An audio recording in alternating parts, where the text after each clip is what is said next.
Hey everyone, welcome to Altcoin, Bitcoin, Crypto, ABCs to Wealth. Today I want to take a look at XRP and start to connect the dots about what's going on in the space that's known as cryptocurrency, Bitcoin, digital assets, digital money, whatever you guys may know it as, so that you guys might be able to get out of the rat race as I spur you on to doing your own research and your own homework and you develop your own picture of what your financial life should look like. I'm not a financial advisor and I'm not here to give you any advice. I'm here basically just to share with you what I see going on in the digital asset space and my own personal journey and perspective, and at times even what I'm doing personally, so that you can hear another viewpoint in the space here and make a better and an informed choice for yourself. Steve Jobs once stated, "Great things in business are never done by one person, they're done by a team of people." And there's so much truth to that too. The whole team that is the XRP community here is a somewhat unique community in the digital asset space, or in the space that a lot of people know as Bitcoin, which basically covers digital assets or cryptocurrency as people know it. Um, this is a very speculative market. It's a space that comes with many voices and that can lead people into making emotional decisions. I don't believe that there's any more emotionally charged area in any person's life on this earth than the area of money and finances. So with that, what I want to do is I want to give you an idea of what speculation is. This is a speculative market. Speculation, as I see it, is basically putting information together that you get and putting it together in a logical and a thought out framework so that you can clear up the fuzzy picture that you see pertaining to whatever event, testimony, or news article that is going on. And in this case, of course, the speculation is about digital assets, and more specific in this case, XRP. What I want to do is I want to help you to connect the dots so that you can get out of the rat race that you're in, just like me. I mean, I've been working for 40 some odd years now, and the rat race is a race that you run, and it's just like a hamster on a wheel. You just keep running that race, and as long as you play the game according to the system and the way the people who oversee the system, the whales, the big players, the people who pull the strings, you're not going to get anywhere. You're going to keep doing what you think is right by what you've been brainwashed by the system to tell you, myself included, and you're going to go nowhere fast. What we really need to do is we need to start thinking outside the box, start thinking for ourselves, start thinking, getting a mindset that is different than what has been shoved down our throat and has been indoctrinated into us, and what we have believed and taken in and fed on for all these years of our life, so that we can get out of the rat race. Someone has been quoted as saying, insanity is doing the same thing over and over again and expecting different results. Well, if we keep listening to the traditional financial people and those circles, we're certainly going to be doing the same thing and getting the same results. Although we expect to get different results as the years go on, we really don't. We just get further behind the eight ball. But what I want to do is I want to help you to connect the dots. Again, Steve Jobs, he's quoted as saying, "You can't connect the dots looking forward. You can only connect them looking backwards." So you have to trust that the dots will somehow connect in your future. You have to trust in something, whether it's your gut, destiny, life, karma, whatever. This approach has never let me down, and it has made all the difference in my life, Steve Jobs states. So what I want to do is I want to hit on a couple points that were made today in this space by a couple of the people that are in the space here. And I want to start out with Mr. B XRP, and I want to touch base with him on what is going on here. Mr. B stated that there are three basic theories about what's going to happen to cause the price of XRP to move when the floodgates are open. How's the price going to move?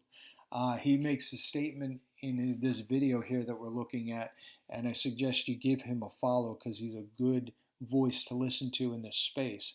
He says that there are three theories that are predominantly out there in this space, although there are other theories that are out there that other people have espoused. He said number one was the Shane Ellis theory. And to quote him, he says, the price of XRP will spike immediately by someone, something, or some entity buying up the sell walls on an exchange, which would cause arbitrage on the other exchanges, raising the value of XRP all at once in a mass-enabled scenario. Basically, what he was saying is all the sell orders get bought up, drives up the price, the arbitrage bots go crazy on the other exchanges, and the people FOMO, which is an acronym for fear of missing out. People start to get a fear that they're going to miss out because they start to see the price XRP go up and up and up. And then they jump into it, and everybody gets into the game, and the price goes up. That's one theory. The other theory is slow and steady theory, where XRP will rise slowly over a long period of time, and Mr. B makes a point that we haven't seen that up until now, and that's not likely to be the case. There's no proof, though, he says, that this will or this will not happen. We don't really know because of this being a speculative market.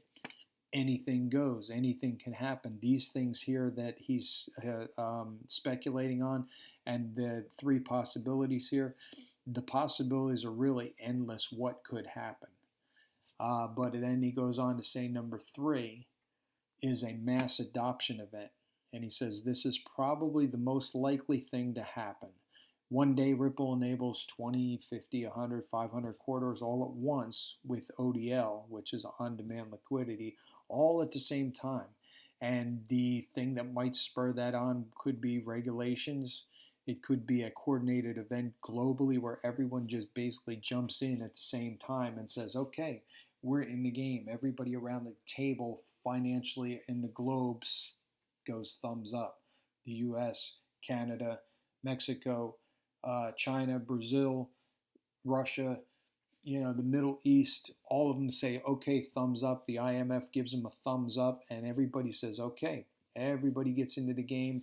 They push the money through the system, and all of a sudden the larger prices flow through the system, and the money moves in and out, and the price goes through the roof. And he says that's probably going to be the way it's going to happen. It's going to be a mass adoption because probably, in my opinion, personally, I think regulation is going to be the thing because really all of the things that need to be done is there except for the regulation in some countries and the adoption of it. And because there are some large players in the financial global picture that don't, at least outwardly in the news media, don't have their regulations together. I know they've got them together in the background. It's potential that we're just waiting on a few of those players in the market to get done. Mr. B also makes a good picture. He lays out a good picture of what the payments and everything, what XRP is doing. He says basically what we're looking to do is have corridors, avenues, or highways for those payments to move on. And he says the payments that move on the highway are the cars. So you have your corridors, which are your highways, where the cars, which are your payments, move back and forth. And XRP is the usable, renewable fuel that moves the cars. Kind of like solar. So basically, your corridors are your highways, your payments are your cars moving on the highway, and the reusable, renewable fuel is XRP. And that is where the picture comes into view. That's where the speculation sits as well at the same time. How's it going to happen? When's it going to happen? What's going to cause the price to move? The only thing for sure we know is that regulations are coming. Governments are getting on board. There's news each and every day that XRP, that Ripple is talking with these governments, that regulations are getting in line, that things are getting together. There's documentation that you can find if you look deep enough, and some people in the community have looked deep enough into it, that there are so many things going on that are in paper, that are in print, on paper, that you can look at, that you can pull up, that you can read on the internet. that is just continues to paint this picture and fill in all those little gaps and fill in all those little overlaps of color and everything. You know, I look at the whole picture of finance globally like now as a paint by numbers. That the picture is there. You can see it if you step back far enough, but a lot of times we're so close we don't see the forest for the trees, and we're painting our numbers away and painting our numbers, and all of a sudden we step back and it's like, oh, okay, that's what the picture looks like. And that's what I see as we're doing right now.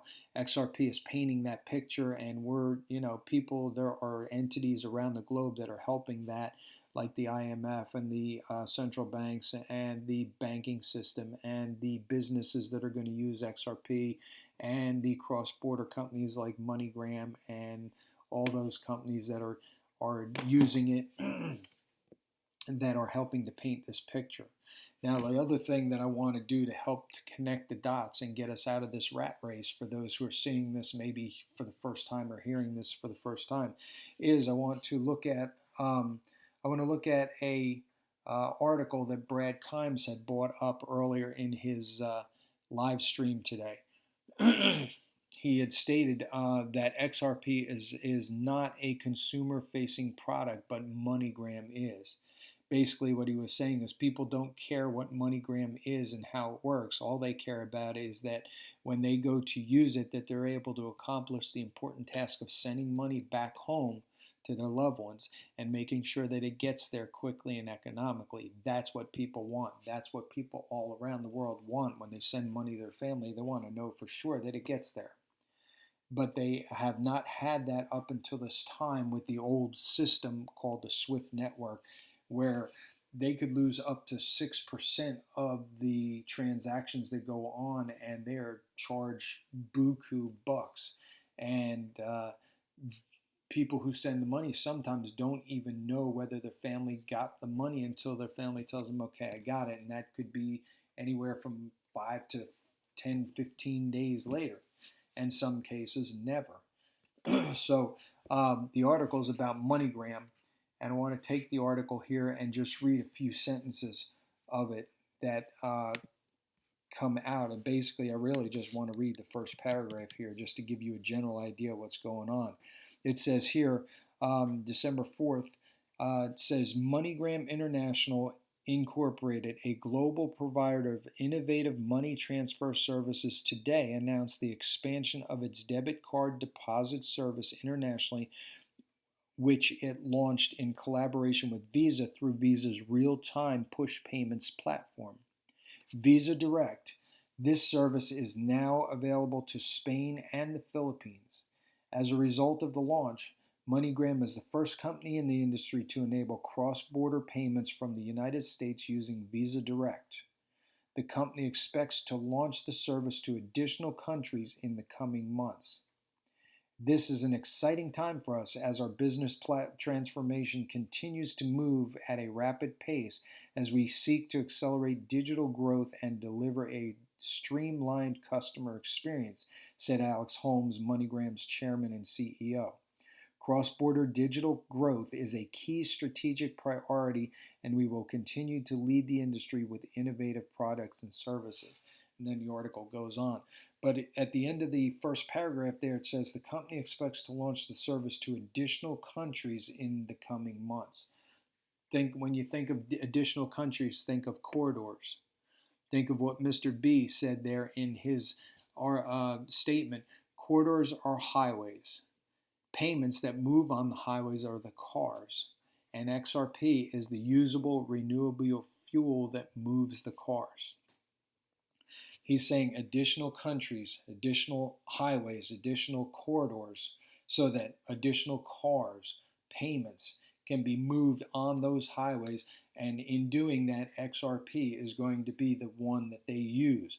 They don't necessarily name XRP in or Ripple in this article, but the documentation behind the scenes has to do with that. Remember what we said, that the people don't care how it works and how the money gets there. All they want to know is that when they send cross-border payments or when they send a transaction for a business deal, that it gets through, it goes through immediately, and that there's no lag time, there's no possibility for there to be a glitch in the system or to have it hijacked and to have it stolen while it's out there in no man's land waiting to be finalized and sent from one bank to another.